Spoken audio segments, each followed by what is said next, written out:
Good afternoon. There's a 20% chance I fall off this stage because I get too excited when I'm talking about this. If that happens, just scrape me up and put me back on the podium. It'll be fine. Housekeeping. I put my Twitter handle on all of my slides. I'm telling you this so A, you can tweet about this talk, and B, you can all put it on your slides because it makes me crazy when you say something really smart and I can't attribute it properly. And the hashtag is the hashtag that I use to track this talk. If you use it, that would make my life a little bit easier. So, why am I here talking to you? Because I can only barely maintain a Windows system, let alone do all of your DevOps magic. Well, the definition of a technical writer is a master of assembling technical clues into a narrative whole. I take whatever crap people give me and spin it into gold and turn it into a story. And it turns out that this kind of holistic crap transformation makes me really good at detecting systems problems. And I've been working in software for about 20 years now, and I've detected a lot of systems problems, and I have been going around to technical conferences telling you all about them because I'm tired of seeing them. So these are the things I want you to fix, so I have to stop fixing them myself. We all have places that we're comfortable in the life cycle of a company. Some people are really happy at a mature company where there's an organized process and you know who to go to, and there's more than one HR person. Some people find that very comforting. Some people find it very constricting. I am an early stage person. I really like small, helpless companies, sort of like toddlers. I like to get them sort of launched into the world of preschool. But wherever we like to be, we all sort of get stuck in ruts of where we are enjoying ourselves, and then we don't ever move out of them. We just move to the next company that's in that stage, which means we never see the emergent consequences of the decisions that we make when we're in this stage, because you've moved on by then. So who here has gotten the lecture about retirement savings? Right? Compound interest, if you save a little now, you're going to have more later because it compounds. Who here is still paying off student loans? Dude, you're all old. I'm old and I'm still paying off student loans. Same thing. If you have a small amount of money and you let it accumulate over time, your debt is enormous. So why don't we ever think about how that applies to technical debt? Technical debt is just like any other kind of debt in that it compounds over time and becomes more heinous to deal with. For example, I was working with a startup that was pushing super hard to get their product ready for a trade show, and we were run. We're going to get this demo out. It's going to be great. We're going to sell it. It's super. We're so proud of what we've done. And we went to the trade show, and we sold it, and we sold it to Brazil. Well, there's a problem with that in that we had ripped out all of the ways that we had planned to localize that that product because we were just like madly hand-coding labels in English. So what do you think happened when we sold it to someone in Brazil? Well, if you've never sold something to someone in Brazil, you can't give it to them in English. It's not a thing. You have to translate it to Portuguese. So we had this problem where instead of handing a single file to a translator to be translated into Portuguese that had all of the labels and they referred back to the UI, and it would have been really, we could have done it in Google Translate in a pinch. Instead of that, we had to branch and hand code Portuguese labels in and give it to the customer who was going to give us money. And then we had to go back and spend twice as long digging all of those original hand-coded labels out of our product and putting in reference strings. And I'd love to tell you we decided to do it right from then on out, but you know that's a lie. It took us 5 days, 5 frantic days, 5 18-hour days to do the branch and refit, and it took us 2 weeks to go back and fix it right, and right is sort of an approximation. It's a relatively common example of things that people skip and pay for later. So when this happens, we promise ourselves that we're going to go back and fix all of our kludgy little things. That is a lie. You are lying to yourself. Anyone who tells you that we can go back and fix it after release is lying to you because you know what happens? You cannot fix it later. By the time you have enough space to breathe, customers have adopted what you're doing. Even in the DevOps world, you can't go around moving internal people's stuff. It pisses them off. So they've adapted, and anytime you want to change something to make it better, you're moving their cheese. So you're never going to be able to fix it. You are stuck with whatever kludge you came up with, and that's really painful because you can't do anything about it. Leaving important considerations until we get a working prototype means that it's going to be harder and more expensive to retrofit. Having these 7 fights early on prevents you from doing the software equivalent of poking chocolate chips into an already baked cookie.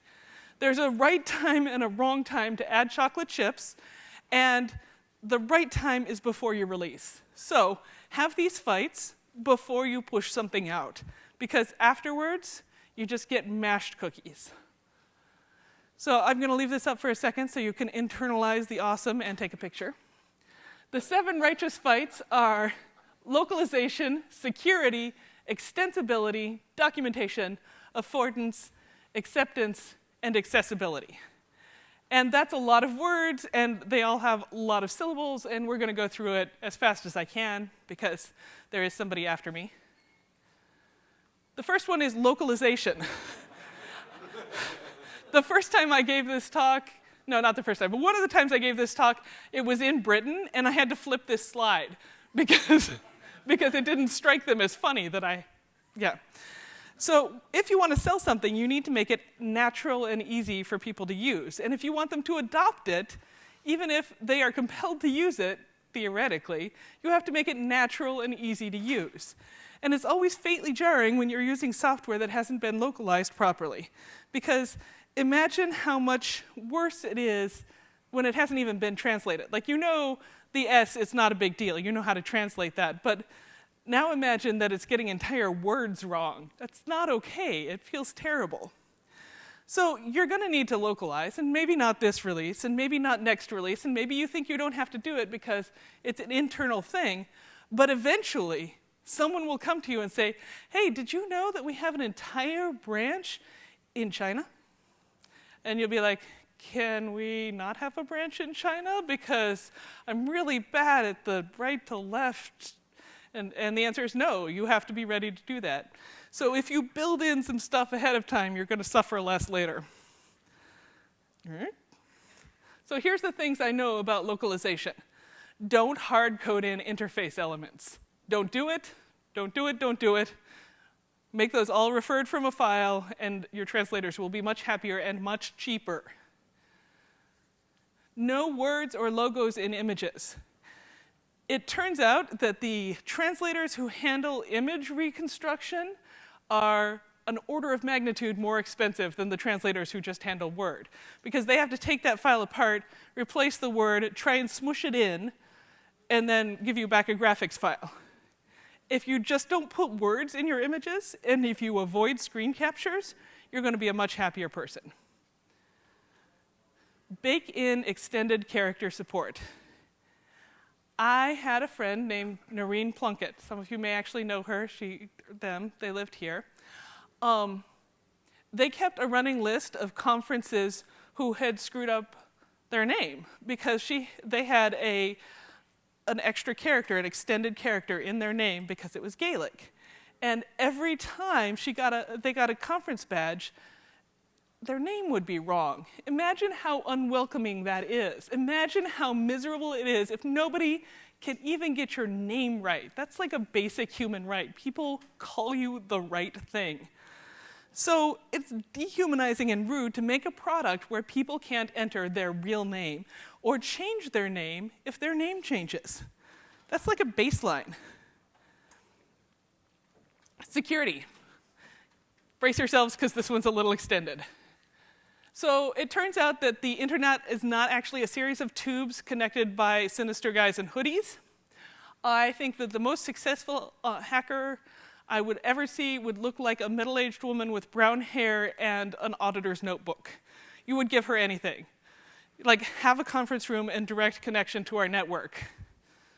You have a PricewaterhouseCoopers badge, you must be authorized to see anything. Like, I watched an auditor do this, and I'm like, how do we know you're on the right side? So right now, you're not thinking about security because your product isn't going to track them right away. It's not a big deal. But there will come a time when you have to send out a really embarrassing email because your Waffle Buddies app has been breached, and everybody's syrup preferences have been posted to a paste bin somewhere. And that's really expensive in terms of reputation and productivity because you have to stop everything and repair the breach. And you've still lost people who are like, I can't believe that you use Blueberry.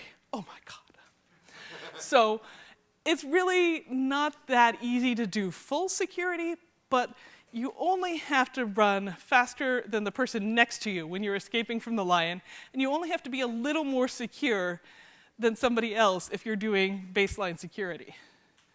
Security is neither cheap nor easy, but it is so much better than the alternative. Companies live and die on whether or not they get breached often. Everybody gets breached sometimes. So here's what you're going to do. You're going to leave a little room to do encryption, right? Because if you don't leave a little room to do it, when you go to do it, there's no space to plug it in. There's no handles for it. There's no end. There's no room for encryption.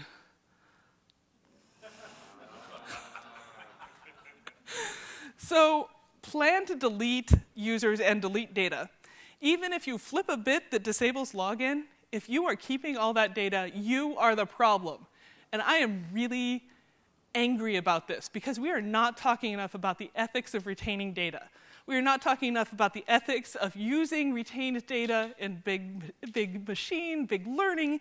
We're not talking enough about that. I actually have a whole nother talk on that, which I'm not giving now. But we grow and change. Eventually, we end up dragging this lifetime of data, like Marley's chains in A Christmas Carol. It just comes clanking behind us, all the things that we were when we were 18 and when we were 28. We can never get rid of that. So, as an ethical software designer, even for internal products, make it possible to actually delete. There are some exceptions for things that you absolutely have to keep for legal reasons, but they are much smaller than you think they are. Don't roll your own auth. Use someone else's auth engine. You don't have to reinvent this wheel, and you probably shouldn't. And if you're in a social space or an enterprise space, the people who are installing your product would rather you just used Active Directory or SAML or OpenID. But if you do your own auth, your authentication and authorization, you are essentially making monkey Jesus. Like, this was a beautiful fresco, and a woman was so disturbed that it was damaged, that it wasn't perfect for her cause, that she repainted it so that it would be better. When you make your own auth, you are making monkey Jesus. Don't do that. Just use somebody else's. There's hardened, tested stuff out there. And then finally, for security, stop saying that word. And that word is secure. I worked at Microsoft for a while, and they have a training where they just beat you with a keyboard until you stop saying anything is secure. You can say more secure, you can say defended, you can say all sorts of things, but the minute you say secure, it sounds like a promise. And I don't know about you, but I can't think of any software, not my bank software, not anything that is actually secure. It's just less hideously broken. So don't call something secure, please. I fired a client over that. Extensibility. So I tried to come up with a one-word description for what this is. It is, what makes you so sure that your API is going to stay internal? What makes you so sure that nobody else is going to be using your product? What makes you so sure people aren't going to build on it? Like, yeah, sure, it's a little project for you, it's a side project, it's not that big, it's internal, it's supposed to die in a year, it's just a bridge to the next thing. How many of you have been working for more than 6 months on something that's a bridge to the next thing? Yeah, right? So you have to understand that things don't die and you're going to have to build on them. And if you're not using an API for internal consumption, why aren't you? Because it's so much better than, like, hard coding that. I always describe APIs as sort of a Lego. You have a predictable interface that you can plug into.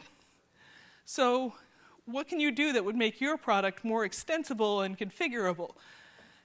Given a choice, people will use an API to make your product so much more awesome in ways that you can't envision.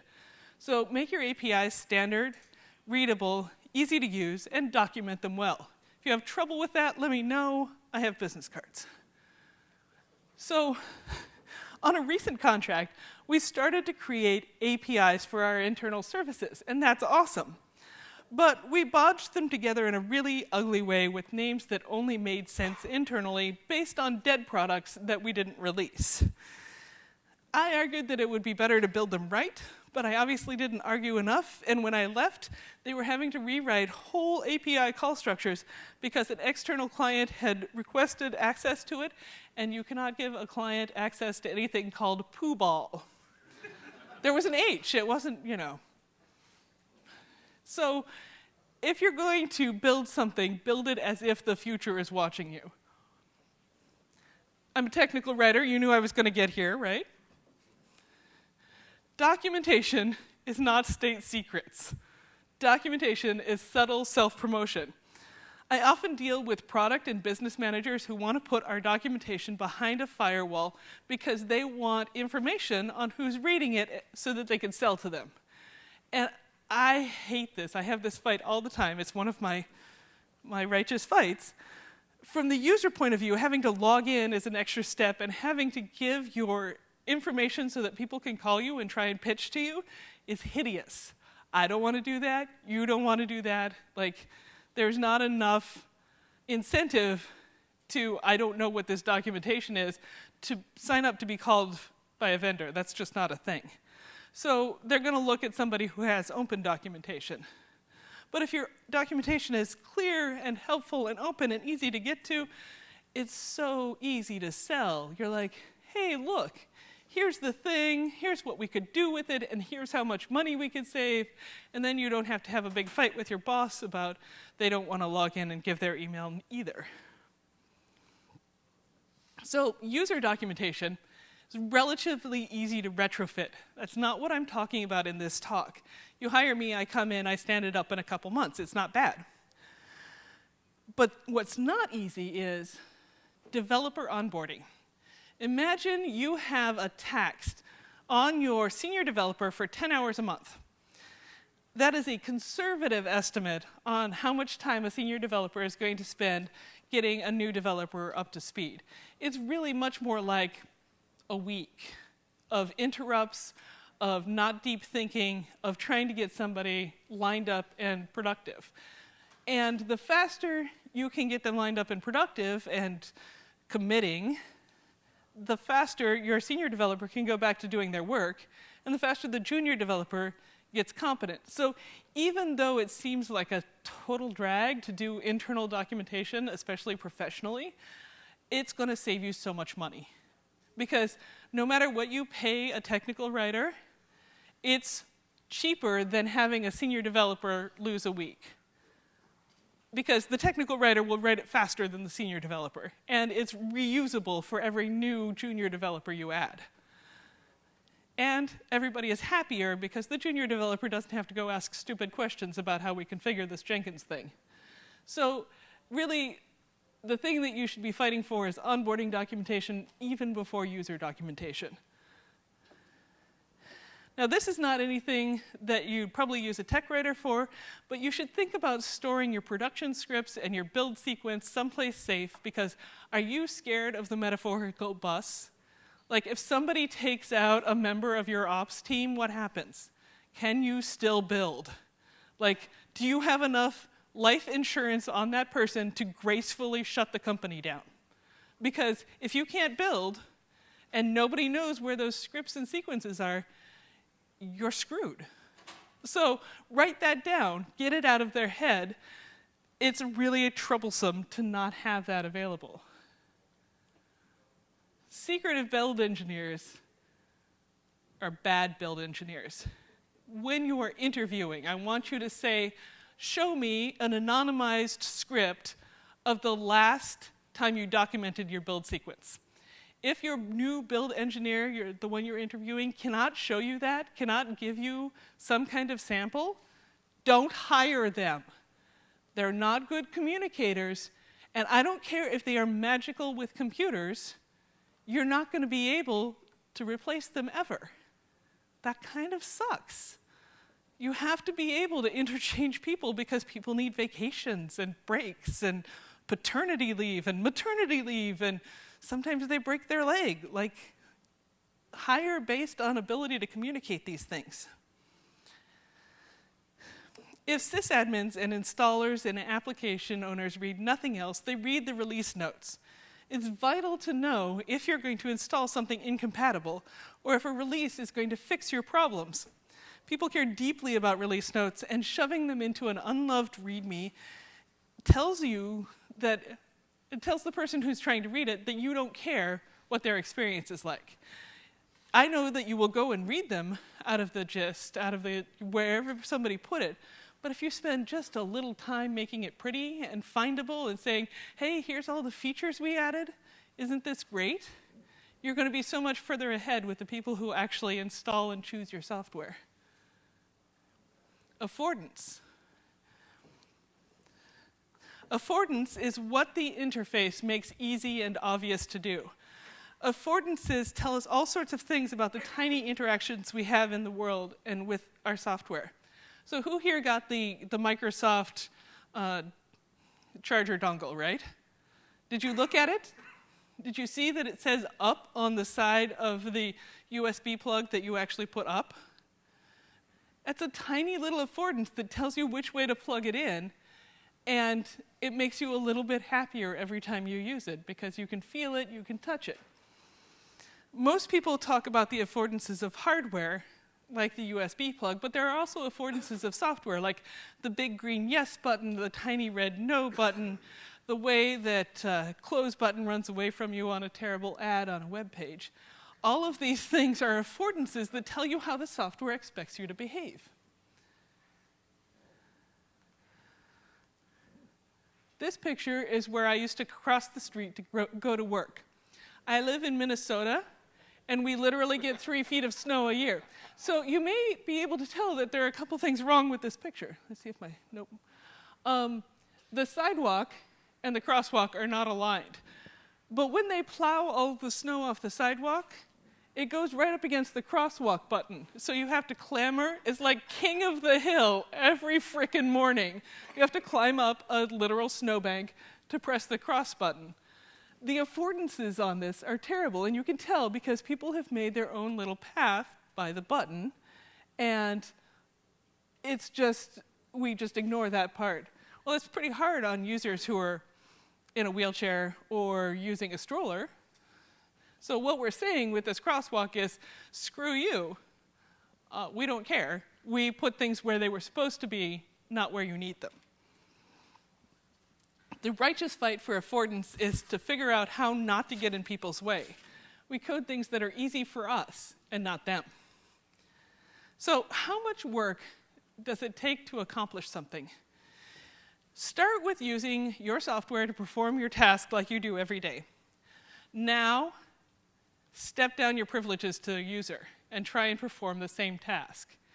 What are you asking people to do every day? How miserable are you making their lives because they keep running into permissions problems?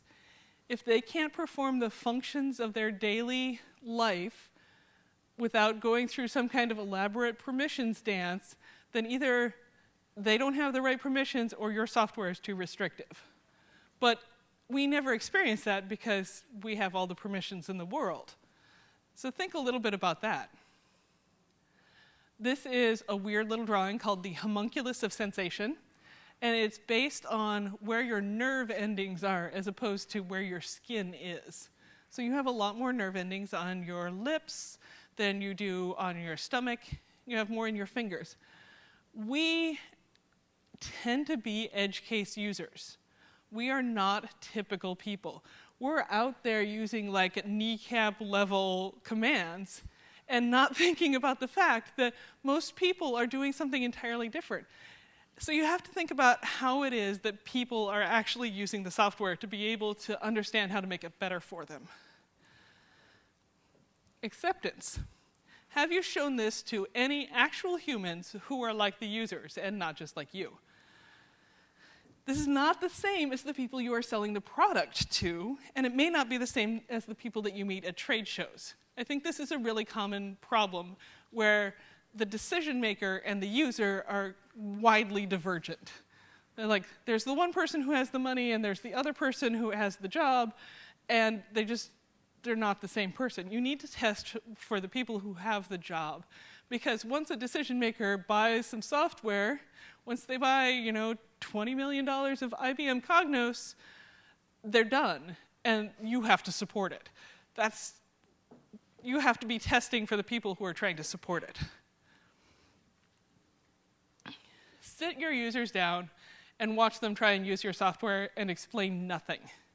Don't help them, don't nudge them, don't give them any clues, because what really needs to happen is not that they need to learn how to use your software, it's that you need to see how using your software works for them in as abstract a way as you can get it. There's a lot of really sophisticated user testing stuff that you can do. I'm not asking you to do that. There are people you should hire to do that, and it's later in the project. What you should do right now is see what it's like to use your software if you don't understand how it got built. If you can't hire an expert to do your user experience, you're going to have to become the student. There are a lot of times you can't hire somebody to come in and do the thing, and like two-way mirrors and interview scripts and all that. You can't hire somebody to design really beautiful things because you don't have the money for it. So what you need to do is figure out how to do it yourself. And you're not going to be great at it, but you'll be better at it. And that's all I'm asking for. So I suggest you start with Kathy Sierra's really excellent book called Badass, Making Users Awesome, which is an amazing book. You should buy it in print because a lot of the layout and design is important to the book. And read that and understand that the thing people are trying to do when they use software is their job or their passion, and it is not trying to use software. Accessibility. We all use computers in different ways, and does your software allow for that? So here are some ways you can address accessibility with relatively little effort. Take off your glasses. A lot of you are wearing glasses. Take off your glasses and look at the screen. Can you see any of the elements? If you don't wear glasses, borrow your coworker's glasses very gently and put them on. Can you see any of the elements? Because if you can't, you are designing for somebody who has excellent vision, and not everybody using your software has excellent vision. Or even if they do most of the time, maybe they have a headache, maybe they have a kid in their arms, maybe something else is distracting them. Have you looked at your software on a non-retina screen? This one, like, software developers are the worst about this. You guys probably a little better, but it's so easy to design something gorgeous if you have that much resolution. If you're actually looking at it on a cheap, crappy 3-year-old Android phone, it's an entirely different experience. So you need to get in the habit of not just using simulators and emulators that say, oh, I'm like a phone. You need to actually look at it on something that has crappy resolution, because so many pieces of software out there are just disheartening to look at on anything other than a retina screen. 8%. Does anybody know what this figure is for? 8%, left-handed is a good guess. Left-handed is closer to 11. 8% is the number of men who have some form of colorblindness. That's a lot. That is a lot of you in this room. Some of you may not even know it, because how would you know you're colorblind unless you go looking for it, if it's not severe. But how many of you use Nagios? Right? So what color are Nagios' alert colors? The wrong ones. Red, yellow, and green. You realize that not 8%, but something like 6% of men find red and green exactly the same color. Wow, Like 6%. That's pretty appalling. Nobody thinks about that because the people who have color blindness are very seldom the people who go into user experience and design. For some reason, it's just not a field that attracts them as much. So we're like skipping this huge segment. We're also skipping people who use screen readers. If you don't put some actual text in your screen, in your buttons, this is what your page looks like to a screen reader. And yeah, go ahead and find the one link that you want to click on there. And more people than you think are using screen reading software. You just don't always see them because it's harder to work in an office environment. But they're out there and they're using this. And if you don't put some descriptive text in your link, you're being this jerk. This may shock you. Not everyone has broadband. Not everyone has employer subsidies for their cell phone data, and sending people a video that starts without their action is super rude. There are a lot of other reasons people don't have infinite data or access to the internet, like they don't live in urban America. I worked on the Microsoft team for a while, and I fought and lost a righteous fight there. I was working on the server security team, and we had come up with a brand new way to do documentation where we shipped you basically a skeleton of the documentation with some really minimal stuff on it. And then when you needed more, you could go click on a link and download it, and you get something fresh and new and relevant. Everybody was super excited about this. There's a problem. Did I mention I was working on server software? The most important problem with that is that if you have a server, you have put it behind a firewall with ferocious rules on it, and you do not want your server touching the internet. Letting your server room touch the internet is like letting it lick a dirty toilet. It's not okay. So they couldn't get to our help because it was firewalled away from them, and they weren't going to put a firewall exception in for documentation. That'd be dumb. So instead, they'd go back to their desks and try and download the documentation there, but because their desktop computer didn't have server on it, it had desktop on it, they couldn't download the server documentation because they didn't have the right key. So there are a ton of reasons a person might not be able to have on-demand, instant, always there, perfect internet. And you have to compensate for that. You have to think about that. And if anything you are doing is in a server room, just imagine there is no internet, because that's really the best way to think about it. We are all only temporarily able-bodied. Eventually, we will pass into the realm of accident, age, or disease. Some of us already have and are sitting next to you in the room. We swear under our breath at gray-on-gray websites with gray buttons and bottomless scroll that makes it impossible to get to the links at the bottom of your page with tab controls. So I have to say, aren't we worth fighting for?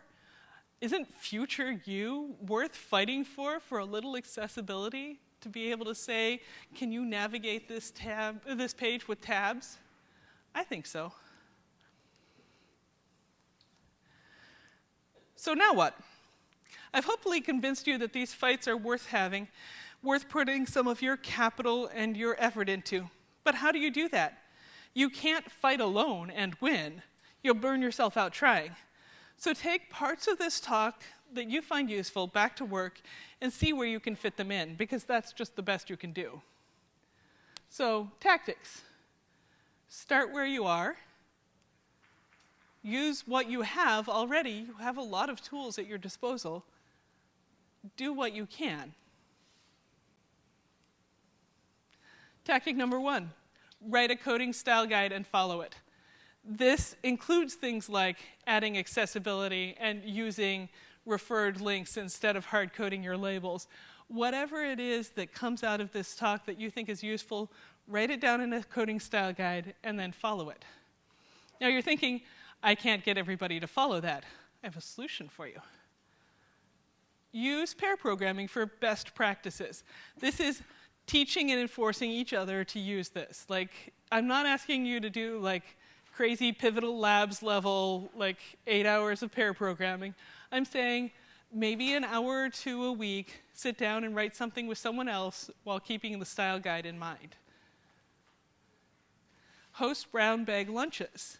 I know you probably don't have enough training budget and you blew it all coming here, but you could go back and take all of the talks here that are recorded and all of the talks that are out there that are recorded and show them to your coworkers. Doesn't cost any money, doesn't really impinge on anybody's workday. If you want to be nice about it, don't even make it lunch. Make it like 3 o'clock tea with potluck, pastries or whatever. Spend half an hour or an hour watching a talk and going over it. Technique number 4, ask questions. A lot of the talks have mentioned that curiosity is a key facet of the DevOps personality, and I think that's true. You need to ask questions about why it is we do things this way. Not in an obnoxious, bratty way, like, why do we do that? It's terrible. But in a, is there an underlying business reason for why we do this? Is there a way we could do it better? How can I help you? How can I help you get better at putting in accessibility? How can I help you automate that script so you don't have so much to write? Asking questions is going to make you a lot of friends if you do it the nice way. Add in tests for accessibility and usability. It's not finished if it's not documented. It's not finished if you can't tab navigate it. Just add those tests in, and that will go back and enforce your coding style guide. Learn to write return on investment documents. So it turns out that companies never do things for the right reason. It's just not a motivation for companies as a whole. What they do care about is money. So if you can say, this is why we are going to try and move this direction because money, then you are much more compelling than if you say, well, it would be nice for the orphans and the children if we did that. It's not compelling. But if you say, the orphans and the children are a great source of future income if only we educate them properly, that'll sell a lot better. So learn to understand and write return on investment documents to get through all of your crazy ideas that you've been trying to get through because you know it's the right thing to do. Cultivate inclusion, diversity, and representation on your teams. Those are not all the same word.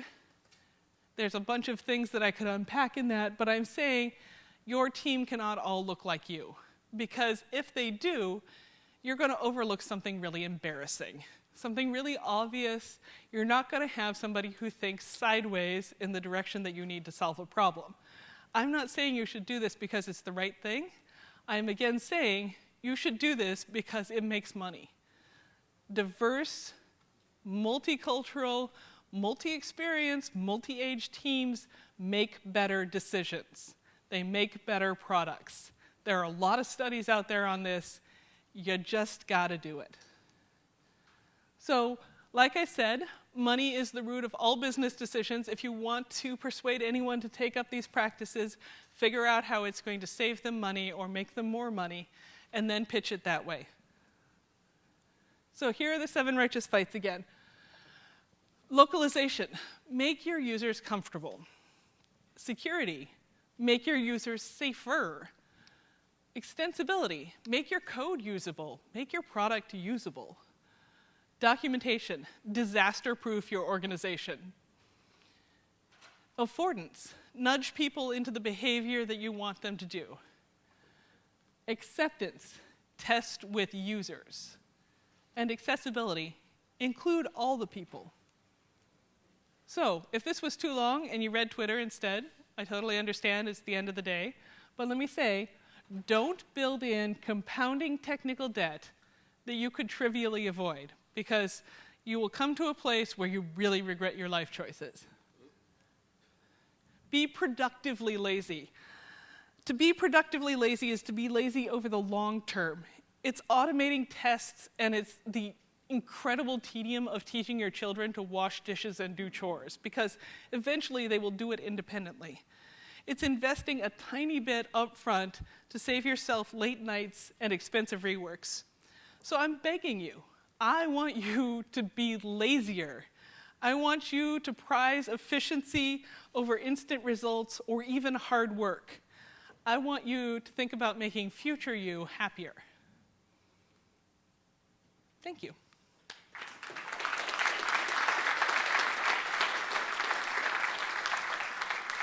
All right, we're going to do a speaker selfie because I got kids. I'm not even kidding about how bad the whole dishes fight is. I'm not winning it. All right, everybody wave. Yay, thank you. Does anybody have questions? Please go up to the mic. All right, if not, thank you very much. Thank you. You can find me. I'm easy. Oh, is there somebody at the mic? Okay. We're going to switch speakers. No, she has a question. Yeah. Is this on? Yeah. Have you heard of any organizations setting up an empathy lab to kind of encourage user designers and developers and any other interested persons to view their applications through the eyes of a person with disabilities, for example, vision, hearing, or whatever that might be? I have not heard of anybody setting up an empathy lab, but I would love to if you know somebody who is doing that, because that sounds super valuable. Okay, we did that at FreshBooks where I work, and I'll see if I can get the people who were behind that to put up some documentation on it, because it was eye-opening. That'd be great. Cool. All right, thank you all. You can find me. I have bright pink hair.